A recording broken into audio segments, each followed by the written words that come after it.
Hello tout le monde, j'espère que vous allez bien. Bienvenue sur ma chaîne Bêtise Laonen.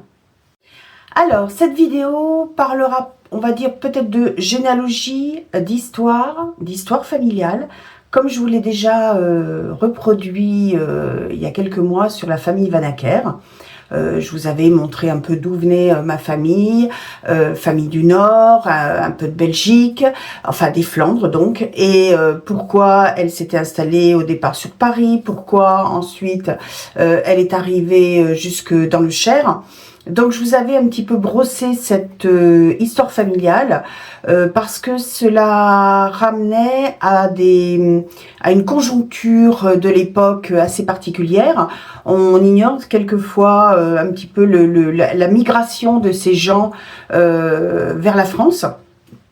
Et aujourd'hui, j'avais envie de faire la même chose, de manière encore plus scénarisée, d'une branche plutôt maternelle, les Langrand. Ça n'englobe d'ailleurs pas que les Langrand, ça englobe les Robache, les Mérès, voilà, donc des branches familiales qui ont un parcours aussi atypique, qui ont été obligés effectivement de partir du Nord. Et donc j'avais envie de vous parler de cette famille suite à la généalogie que j'ai pu effectuer. Vous verrez ce que la généalogie peut amener. C'est très intéressant parce qu'on se plonge dans l'époque et franchement, moi je trouve que c'est assez palpitant. Alors l'histoire des Langrand, c'est l'histoire des Langrand dans le Cambrésis, dans le nord de la France.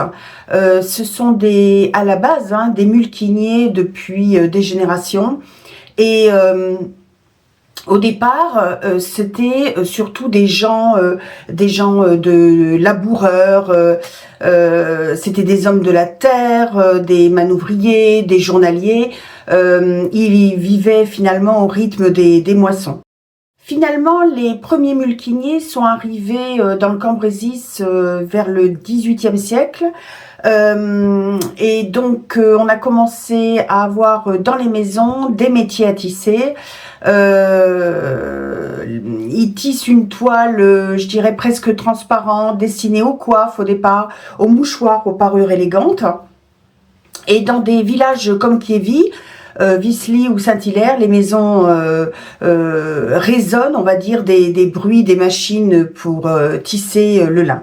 Alors c'était un métier très difficile, mais qui était souvent complémentaire avec le travail de la terre. C'était pas toujours leur métier principal, c'était un plus et un métier très dur. Alors le mulquinier au départ, c'est un homme ou une femme qui se lève très tôt, qui se lève à l'aube.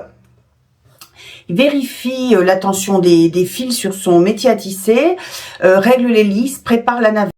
Alors, ce métier à tisser est en général au milieu de la pièce principale de la maison et tout le monde s'affaire autour, les enfants jouent autour, ça fait pleinement partie de la vie quotidienne de ces gens courageux. Et malheureusement, au 19e siècle, les machines arrivent, donc les métiers mécaniques menacent les ateliers familiaux. Donc ça change la donne et c'est ça qui va déterminer l'avenir de ces familles, de ces mulquiniers. Alors, c'est vrai que certains mulquiniers résistent, ils deviennent ouvriers d'usine, ils deviennent tisserands, comme beaucoup de familles à cette époque, les Langrand subissent ce changement douloureux. Mais même si la mécanique arrive, les grosses machines, ils ont quand même un savoir-faire. Et ça, c'est ce qui permet au départ à ces mulquiniers de perdurer. Alors même si les Langrand résistent à cette révolution industrielle, bon, ils deviennent, comme je vous l'ai dit, tisserands, ouvriers d'usine, ouvriers agricoles. Ils descendent également dans les mines de Lévarde, où la terre est dure, difficile. C'est vraiment le métier de minier, c'est quelque chose de très difficile. Mais dans tout état de cause, ils essaient de résister, de garder leur terre, de rester dans leur village.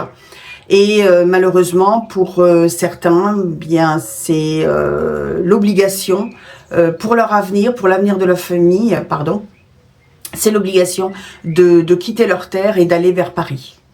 Et bien évidemment, ben, ces familles ont appris à vivre avec les sirènes d'usine. Hein. À l'époque, c'était donc des sirènes de début de travail, de fin de travail. C'était des sirènes assez fortes. Moi, je l'ai connu également. J'ai connu ça avec les établissements militaires sur Bourges. Et franchement, c'est pas agréable. Hein. Ils ont appris à composer avec les lampes de mine, les tickets de rationnement. C'était une vie très difficile. Très loin de ce côté tradition, du mulquinier, du travail bien fait. Je crois que, si ma mémoire est bonne, c'est eux qui fournissaient la cour de Russie en couverture de laine aussi. C'était un savoir-faire, c'était très très important. Et effectivement, ils ont gardé les machines, hein, leurs machines chez eux, mais voilà, le temps a passé, il y a eu des évolutions qui ont fait que, bah, effectivement, ma famille a dû s'expatrier sur Paris et ensuite sur l'Allier. Maintenant, je vais laisser la place à ce petit scénario que j'ai fabriqué, qui vous raconte un petit peu ma saga, la saga de ma famille Langrand, mais pas que, bien sûr. Et j'espère que ça vous plaira, j'espère que ça vous inspirera pour que vous puissiez vous-même créer votre saga familiale à partir de votre généalogie. C'est important de savoir d'où on vient.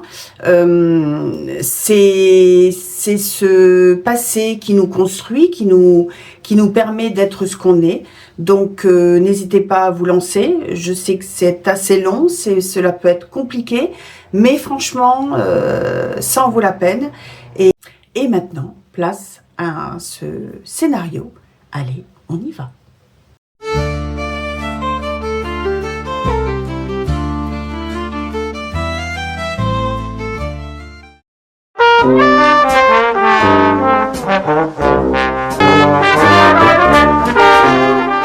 Le vent soufflait depuis l'aube sur les plaines du Cambrésis.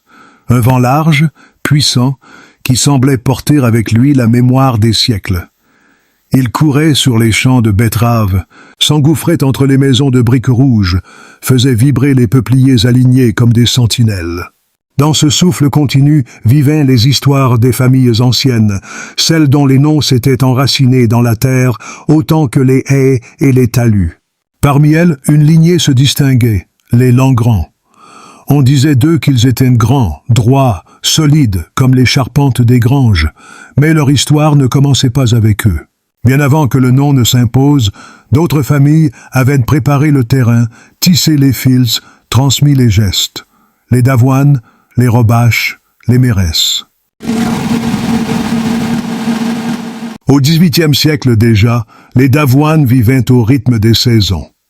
Ils connaissaient la terre comme on connaît un ami d'enfance, ses caprices, ses promesses, ses colères. Ils savaient quand semer, quand récolter, quand laisser reposer. Leur vie était rude, mais stable, ancrée dans un monde où chaque génération reprenait le sillon tracé par la précédente. De cette lignée naquit Victoire Davoine en 1837, une femme au regard clair, à la voix douce mais ferme, qui portait en elle la sagesse des campagnes. Elle avait appris très tôt à manier la faux, à traire les vaches, à tenir une maison. Elle savait aussi écouter les confidences des voisines, et les murmures du vent, les histoires que racontaient les anciens près du feu. Quand elle épousa Henri Langrand, un jeune homme du pays, travailleur et solide, elle apporta avec elle la patience des Davoine, cette capacité à tenir bon, à attendre que la vie fasse son œuvre. Plus au sud du Cambrésis vivaient les Mérès, une famille discrète, attachée aux traditions. Chez eux, on transmettait les recettes, les prières, les chansons anciennes. On gardait les lettres, les rubans, les souvenirs. On croyait que rien ne devait se perdre, que chaque geste avait un sens. Marie Mérès née en 1838, était l'héritière de cette mémoire. Elle avait des mains fines, habiles, qui savaient repriser un vêtement comme apaiser un enfant. Elle parlait peu, mais chaque mot comptait. Elle épousa Jean-Baptiste Robache, un homme énergique, un peu rêveur, qui voyait plus loin que les frontières du village. Les Robache étaient de ceux qui pressentaient des changements. Ils voyaient les mines s'ouvrir, les filatures s'étendre, les villes grandir. Ils comprenaient que le monde rural ne suffirait plus, que l'avenir se construisait ailleurs.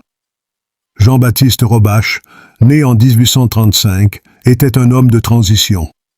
Il hésitait entre la terre et l'usine, entre la tradition et le progrès. Finalement, il choisit la sécurité d'un salaire, la régularité d'un emploi et entraîna sa famille dans ce mouvement vers la modernité. Sa fille Céline Robache, née en 1865, hérita de cette énergie nouvelle. Elle avait le pas vif, le regard décidé et une curiosité insatiable pour tout ce qui changeait. Quand Jean Lingrand, fils d'Henri et de Victoire d'Avoine, rencontra Céline Robache, fille de Jean-Baptiste et de Marie Mérès, ce fut comme si 4 rivières se rejoignaient pour former un fleuve. Lui apportait la force tranquille des campagnes, elle apportait l'élan vers l'avenir. Ensemble, ils allaient quitter les terres du Nord pour Paris, comme tant d'autres familles cherchant une vie meilleure. Ils ne savaient pas encore que leur fille, Marie, née en 1902 dans le 18e arrondissement, deviendrait la pierre angulaire d'une nouvelle génération. Le 18e arrondissement du début du siècle était un monde en soi. Un mélange de pauvreté et de vitalité, de misère et de joie, de crise et de chansons. Céline travaillait comme couturière à domicile. Jean trouvait des emplois dans les ateliers, parfois à l'usine, parfois comme manœuvre. Elle ne savait pas encore que la guerre viendrait bientôt briser cette insouciance. 1914. Les cloches sonnèrent à toute volée. Les rues se remplirent d'hommes en uniforme, de femmes en larmes, de drapeaux tricolores. Marie avait 12 ans. Jean fut mobilisé dès les premiers jours. Les femmes prirent la place des hommes. Marie aidait sa mère, cousait, portait des paniers, faisait la queue pour le charbon. Elle voyait les veuves en noir, les blessés revenir sans un bras, sans une jambe. En 1918, à 11h, les cloches de toutes les villes et de tous les villages de France se mettent à sonner à la volée. Les Français descendent dans les rues et laissent exploser leur joie. Mais dans la petite chambre de la rue d'Oudoville, Céline pleurait. Jean ne reviendrait pas. Comme tant d'autres, Marie, à 16 ans, devint le pilier de la maison. Céline et Marie partirent définitivement de Paris pour l'Allier afin d'y construire une autre vie. Marie, 18 ans, avançait vers l'église, le cœur battant. À son bras, Auguste Chemel, un homme plus âgé, solide, travailleur, qui lui offrait la stabilité que Paris ne pouvait plus lui donner. La maison de Tortezet sentait le bois frais et la soupe du soir. Marie, à peine sortie de l'adolescence, apprenait à devenir femme, épouse, puis mère. La guerre était finie, mais ses ombres planaient encore sur les campagnes de l'Allier. En 1920, quelques mois après son mariage, Marie donna naissance à son premier fils, Maurice. 2 ans plus tard, Jean arriva, puis Jacqueline, Monique et enfin André. La maison résonnait de rires, de pleurs, de disputes enfantines. Auguste travaillait dur, souvent absent, parfois silencieux. Marie, elle, tenait tout. En septembre 1939, les cloches sonnèrent encore. Marie sentit son cœur se serrer. Elle avait déjà vécu cela, enfant. Elle savait ce que signifiaient les uniformes. Les trains bondés, les lettres qui tardaient. Auguste fut mobilisé. Les enfants, désormais adolescents, regardaient leur mère avec inquiétude. Elle leur souriait. Mais son regard trahissait une peur ancienne, enfouie depuis 1914. La guerre transforma l'Allier. Les routes se remplirent de réfugiés. Les fermes accueillirent des familles entières. Les tickets de rationnement devinrent une réalité quotidienne. Marie se révéla une femme de fer. Elle géra tout. Les récoltes, les bêtes, les enfants, les pénuries. Elle troquait, coussait, réparait, inventait. Un soir de 1942, un officier allemand passa devant la maison. Les enfants se figèrent. Marie resta droite, immobile, le regard dur. Quand la guerre prit fin, en 1945, Marie avait vieilli de 10 ans. Auguste revint, fatigué, changé. Les enfants étaient devenus adultes. La vie reprit, mais rien n'était plus comme avant. La vie reprend, mais la maison est devenue trop petite pour 2 solitudes. Très vite, en 1947, le couple signe les papiers du divorce. Un acte courageux, presque scandaleux dans les villages de l'Allier. L'année suivante fut une année de transition. Marie travailla dur, comme toujours. C'est à cette époque qu'elle croisa plus souvent Eugène Auguste Mérien, un homme solide, et le 12 février 1949, Marie épousa Eugène Auguste Mérien. Ce fut un mariage simple, sans faste, mais empli d'une chaleur nouvelle. Les décennies suivantes virent la famille s'éparpiller, comme toutes les familles du Nord. Certains partirent travailler en ville, d'autres restèrent près des terres. En eux l'image de Marie, cette femme qui avait traversé la guerre, la solitude, le divorce, et qui avait su reconstruire sa vie avec courage. Elle s'éteignit en 1992, entourée des siens. Et dans les mémoires, elle resta comme l'une de ces femmes du Nord. Solide, droite, une femme qui avait su tenir debout quand tout vacillait.